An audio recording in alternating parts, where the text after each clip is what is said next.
Hi everyone, welcome to my YouTube channel. Today I will be reviewing Season 2, Episode 7 of Singles Inferno. So I'll just jump right into it. So the new people got to pick their matches to go to Paradise with. And apologies, I'm not very good at pronouncing Korean, so I'll be butchering some of their names. So Sejun chose So-E to go with him, so we'll start with them. I think it's a bit of an awkward match. Their date wasn't that great. They kind of just talked about what they did for a living. Oh, why'd they pick me? Why'd you pick me? I was really happy for Zoe though, because she didn't really spend that much time talking about Yoonjae. So it did seem like she's starting to move on. So I was super happy about that. And it seems like she's going in the right direction. So this was a good break for her. Um, Other than that, it seemed super boring, to be honest. I was a little bit underwhelming. I mean, I wasn't that surprised about what she does for a living. I did figure she was a little bit on the early 20s side, something in the arts. So, John, I did find it super odd that they would bring someone that worked at the same place as the guy from season 1. I'm forgetting his name. I mean, he was super cool in season 1, but to bring someone that works at the same place as him and does the same thing into season 2, show a little bit of, you know, change it up, bring people from different backgrounds and different places in Korea that do different things.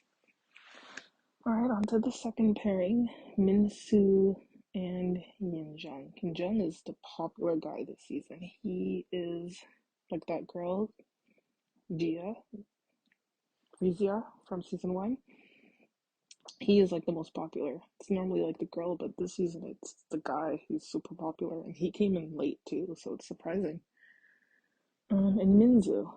So she has her own business. She sells clothing. She also models. She has like a clothing business, which is super cool. I thought theirs was pretty interesting. Like they seemed pretty comfortable. Daniel's thing is every time he goes to Paradise, he wants to get the girl to the pool with him, which seemed pretty cool. We seemed to get along, but he didn't. I don't know. It didn't seem like it clicked as much, and even the commentators, it seemed to like Sophie a bit more. I guess when they brought back the people who were stuck on Inferno, like Sulky seemed really worried. Like Sis was worried for the first time. Like she was always the one that everybody was chasing the whole time. This was the first time she seemed like in the hot seat. Like even when he left, you could tell like she was playing it off like she wasn't worried, but she kept asking questions and playing it off. But she was like super interested every time that anybody brought it up. She was like super inquisitive. Like she seemed really worried, and I was living for it. And I kind of feel bad for the other guy, Jung Woo. Like, he seems really into Silky, but she doesn't really seem like she's that much into him. Or it kind of seems like she's stringing him along a little bit. I hope not, but like, she seems like she's more into Jinyoung, whereas Jung Woo is super into her. And I don't know who Jinyoung is more into at this point. He's just into everyone, and every girl's into him. So we'll see how this plays out. Definitely, I find that this season, is less clearly defined couples. Like season 1, there was clearly defined pairings towards the end, whereas this season it's just a circle. Alright, so they get back from Paradise and people are talking. There's this one scene where they're talking like I feel like the one thing with Nadine, the girl that goes to Harvard. Every time she's always talking about they're always pulling her to the side. Oh, I want to try talking to people more, and then she always goes and she talks to someone more, and then she's always complaining about it. But I think she really is pushing herself. Like give yourself more credit.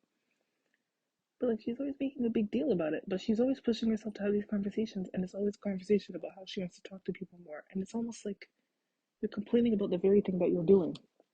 I don't know if it's a trick, but getting a little bit annoying how that's all she seems to ever talk about.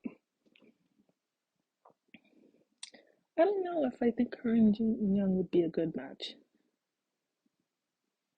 I don't know. We'll see. They haven't really. We'll see if they get to go to Paradise together, though.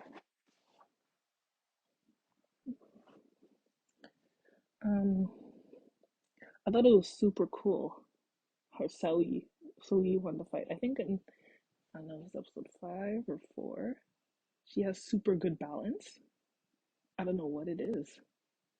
She's not an athlete. She does drama, but I don't know if she did gymnastics as a kid or something. But girl has good balance. I can learn. Like she just anyone tries to push her down in any of these types of balance games, she has really good balance. I think it's super cool.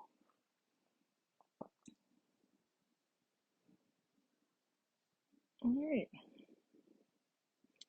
I think that's about it. Who else did we not talk about? Dongwoo at that point he was like really popular in the first 2 episodes, and then he kind of just disappeared. Like there was like almost no Dongwoo coverage all of this episode. Seoun, I think that's the girl, and Yoon Jae. They were kind of like somewhat of a couple, and then they were kind of not really there this episode. Not much to say about them. Hanbin. It's funny because out of everyone here, I like him the most. He's super positive, super happy. He seems the best. We'll see if he finds someone. I really like him. Anyways, that's my review and recap. Please like, comment, subscribe, and I'll see you for episode 8.